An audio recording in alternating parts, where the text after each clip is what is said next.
Hey everybody, I'm KK. I'm Kristen. And together we are K&K Crochet, and we promised that we would give you an update. I've had a couple of questions about Bumblebee's Mountain Outreach. If you don't know what that's about, I'm going to do a real quick rundown, down and dirty, what it is. Bumblebee's Mountain Outreach is an outreach that I formed in memory of my brother. I've done a lot of community work and volunteer work, but I wanted to do something where I could choose the projects and I could decide how we were going to implement those projects in the community. And my brother Rex grew up in southern West Virginia, where we're from, and was saved at the age of 18 and became a pastor. He was a pastor up until his death, which was tragic and revolved around a lot of things that aren't happy. So anyway, our goal is to continue his mission in a different way. We're not ministers, he was. We feel that we can give back to others in the community and be kind to those who might be dealing with some of the same things that he was, which was the reason that he's no longer here. So, and all of this is in the Facebook page if you'd like to go look at Bumblebee's Mountain Outreach. It's not something that I really want to bring to YouTube right now. Maybe on the anniversary of his death, I'll talk a little bit more about it, or on the anniversary of his birthday, but I try to stay away from that as much as possible so we can be positive. That's what Bumblebee's Mountain Outreach is about, is being positive, being kind to others, bringing joy and love, giving a pick-me-up, so that whoever's going through something bad at the time, that maybe they could just feel a little bit of love from somebody. So, that being said, you know, we have 2 outreaches this year so far. I actually have 3, but one's a secret, and I'll tell you about it when we're done with it, and post some pictures and maybe a video or something if I can get away with it. So anyway, what we do is, the first outreach is our hat outreach, and last year we picked up donated hats that were crocheted, knitted. Some were just some that people bought from the stores even there at the last minute, and that was fine too.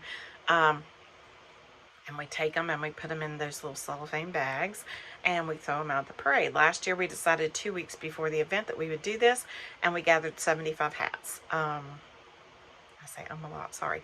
If you are from a rural area with not many crocheters, then you know that 75 hats in 2 weeks is a lot, especially in our area where a lot of people don't have a stash of items that they have created to donate. They create for sales, or they create to give, but they don't normally create to have a stash. So, and I know I've never done that. I've never had a stash of stuff before to give. It's just what I felt like doing at the time. So 75, and I had 0 created at the time when we decided to do it. I thought that was pretty good, hats and scarves and that kind of thing.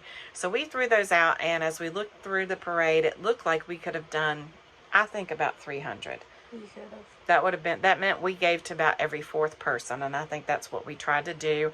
We spread it out. The parade runs, I can't even tell you how many miles the parade runs. It's a lot. We start in one little city or town, and we go all the way up through 2, 3, or 4 others. And so it was about 2 or 3 hours the first year that we did it. And a lot of back roads. It's not through the city, like where you got a lot of people standing, you know, that kind of thing. But we did have people on the back roads. We had people in the main drag, and we tossed them out to people. We did go back after it was over, and I think, what, 2 maybe? It was 1 or 2. 1 or 2 that we found, that my husband went back and drove the parade route all over again by himself, and found 1 or 2 that had been tossed out that didn't get picked up. And I guess that's just people didn't see them coming or whatever. I don't know. But the rest were picked up and taken, and we had pictures that were shared on Facebook. A lot of smiles, a lot of thank yous. And it's not based on need. It's not based on, we don't say, hey, come on out and get one if you're, you know, if you don't have money to do. It's not that. It's not about that. It's about, let's have a good time. Let's share some joy. Let's have some fun. Let's bring a smile to faces, and let's give to those who maybe don't even need it, but the fact that you thought about them means a lot. And so we hope that by doing that, we bring some joy. And you know, sometimes you can say or do things that really have nothing to do with what's going on in that person's life at the time, but they need that pick-me-up at that time to feel better, and it can make a change for the better. It really takes very little effort to take somebody who is in a bad spot in life and turn their life in a different direction. Now, it may be temporary, but maybe you're the first step and somebody else will do it the next time.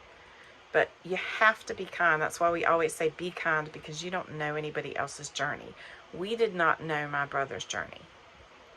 He was very secretive. He was in a bad place.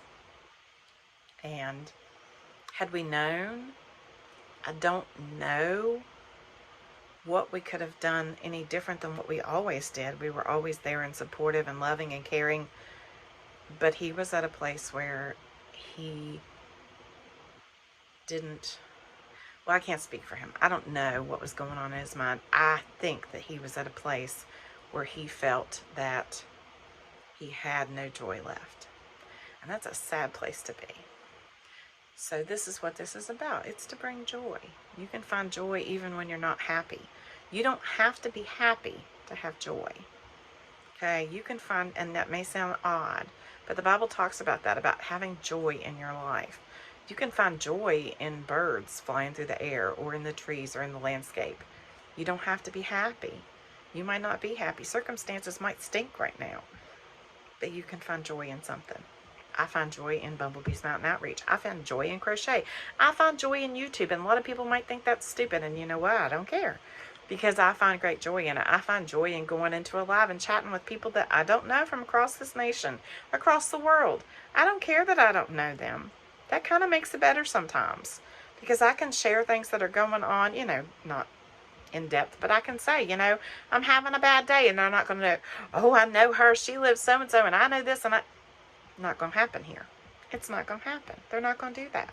They're going to say, I love you, I care for you, I'll pray for you, I hope you feel better, how you doing? And that, I find joy in that. It brings me peace. So, that being said, we are at 344 total hats. Our goal was 400. We still have until November 24th. We are going to meet the goal.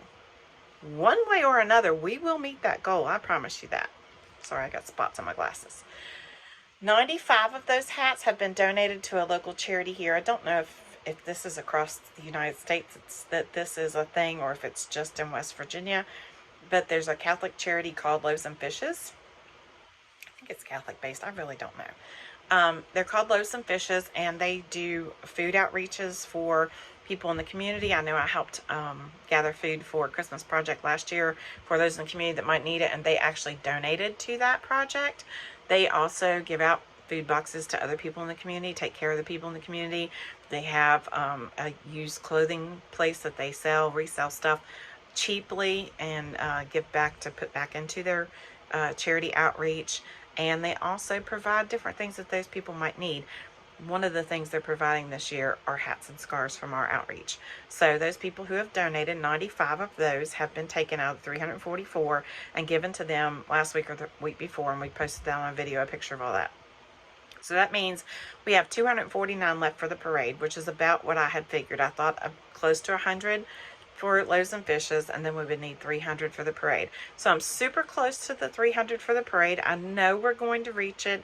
I have a couple of people who've said that they're going to send still. We're still making. We still have, almost 2 months. So we're going to make it. Next year, I hope to up that and make it even more so we can take on another parade. We've been asked to do that, but this year, going from 75 to 400 is a lot. That's more than 4 times what we were expected to do. Actually, that's more than 5 times what we were expected to do, or more than 5 times what we did the first year. So, I think we've done well. We're going to reach out next year and do more. We also have a nursing home outreach that we're doing where we've asked people to donate throws and fuzzy socks, and then we had a church that donated a ton of those little miniature trial size individual personal care items. Boy, that's a big word, big long phrase, but yeah, enough for everybody. So in our county, we have 118 nursing home residents. We are providing one of these items for each of them, at least a blanket and a pair of socks and a couple of trial size items that they can use, and Christmas cards, either handmade or signed by those who wanted to sign and send Christmas cards. I'm hoping each one will get more than one so they can decorate the room with them. So we're super excited about that. So out of 118, we started this I really don't know when we started. It hasn't been that long ago. We did the hat thing first, and then I think it's been about a month or so. I could be wrong. We started with the blankets. So out of 118, we have 113 that have been donated. We're 5 away, and I expect those 5 to probably come in the mail tomorrow or the next day, I hope. And out of 118 socks, we have 118 socks. And we're waiting on bags to be donated for that too. The medium-sized gift bags that will hold the throws, which are 9 by 5 inches. So we're waiting on that. And we also had these donated. 4 or 5 of these were donated. They were new. They were on a yard sale site that belongs to a family member of mine. And I told them what I wanted to do with them, and I asked them to save them for me, and they did. They brought them to me and they gave them to me. So these apparently I think came from like the Dollar Tree, and I'm going to make the lovey that goes around them like Z from Zelda NRJ3 makes on YouTube, and put it around their neck and make the little blanket to throw them out. I think there were like somewhere between 4 and 6 of these, not nearly enough for what I would need. But I'm going to make them anyway, and I'm going to throw them out to little kids who look like to me they could use a pick-me-up. And hopefully I'll come up with some more before then that I can get them done. Our parade's December 17th, so I'm hoping I have enough time that I could get enough, you know. I'm not even going to put a number out there because I know my number would be outrageous, and then I would stress myself to death about can I meet the deadline. But I'm hoping that's what I can do. But we have a question for you. And if you've waited all this time, I hope you have, because we really need your help. I need suggestions for things that we could crochet. Like, I know this is, I like this idea and we'll do that. But for next year, I would like to have the hats, but I would like to we also threw out toys last year. I had some leftover toys from another organization that they gave me. And they were actually beach balls, which is crazy, but the little miniature beach balls, and we threw them out everywhere. So I would like to be able to do toys, but I'd like to be able to do small, miniature amigurumi, or toys that are stuff like that that would be really cute to throw out. If you have a pattern of something Christmas related, I know there was one going around where everybody was doing the monsters for Halloween. Is there something like that Christmas related that we could crochet to throw out that's easy, just like those, easy, quick, you can hurry up and spin them out one after another, that we could get made up to hand out to these kids or to throw out to these kids for Christmas time? So be thinking about that. Look through your patterns and through those and if you know of one already and you go, oh, I know exactly what she needs to do, please comment below. Please, please, please. I beg you, because this is really important to me to be able to reach out to the kids and do something for them too. The hats are nice and kids enjoy that, but it's Christmas. And it would be super nice if we could do something else for them too. So it may not happen this year. These are going to happen this year. I'm going to do these. I'm going to make myself do them because there's only, like I said, there might be 6 of them and I can crank those out fairly quickly on top of everything else that's going on. But we can do it. So these are going to happen, but I need other ideas. So if you have other ideas, please comment down below. Let us know. Go over and check out Bumblebee Mountain Outreach. Even if you're not interested, you don't care, go over and like it and follow the page. It will push the algorithm for YouTube, for Facebook, so that the page can get out there and so that we can reach more people.